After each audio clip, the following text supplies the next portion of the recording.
And the third report of the Business Advisory Committee. Thank you. Item number 9, Shri Jitin Prasad.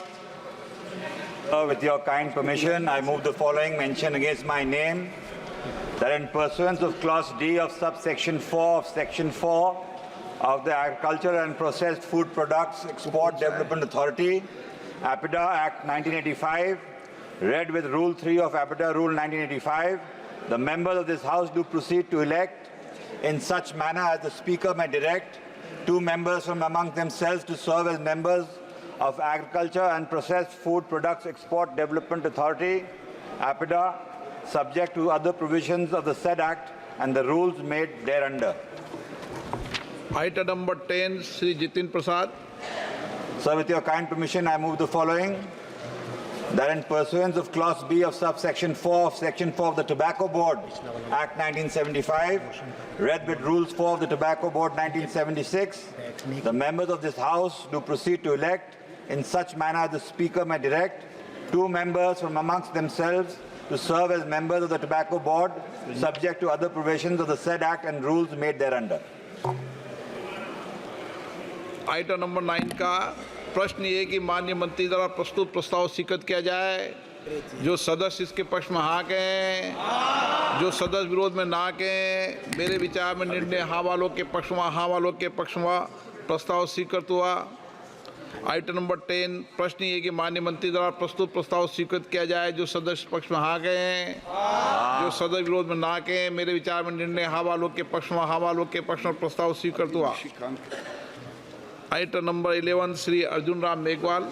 Honorable Speaker, sirs, with your permission, on behalf of my senior colleague Dharmendra Pradhan, I move that in pursuance of the sub-clause 24th of the Clause 1 and Clause 2 of the Statute of 14 of the Status of Aligarh Muslim University Act 1920, the members of this House do proceed to elect in such manner as the Speaker may direct 6 members from the amongst themselves to serve as a members of the Court of Aligarh Muslim University, subject to the other provision of the said statutes. Thank you. प्रश्न ये कि माननीय मंत्री द्वारा प्रस्तुत प्रस्ताव स्वीकृत किया जाए। जो सदस्य के पक्ष में हाँ कहें, जो सदस्य विरोध में ना कहें। मेरे विचार में निर्णय हाँ वालों के पक्ष में, हाँ वालों के पक्ष में प्रस्ताव स्वीकृत हुआ। Item number 12, Shri Nityanand Rai.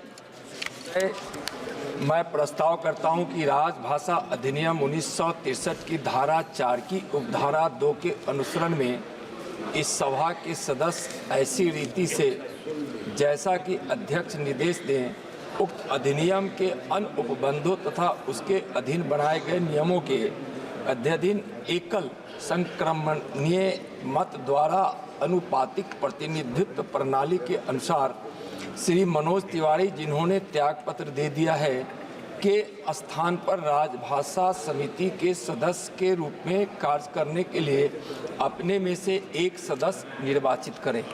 प्रश्न है कि माननीय मंत्री द्वारा प्रस्तुत प्रस्ताव स्वीकृत किया जाए। जो सदस्य पक्ष में हाँ कहें, जो सदस्य विरोध में ना कहें। मेरे विचार में निर्णय हाँ वालों के पक्ष में, हाँ वालों के पक्ष में प्रस्ताव स्वीकृत हुआ है।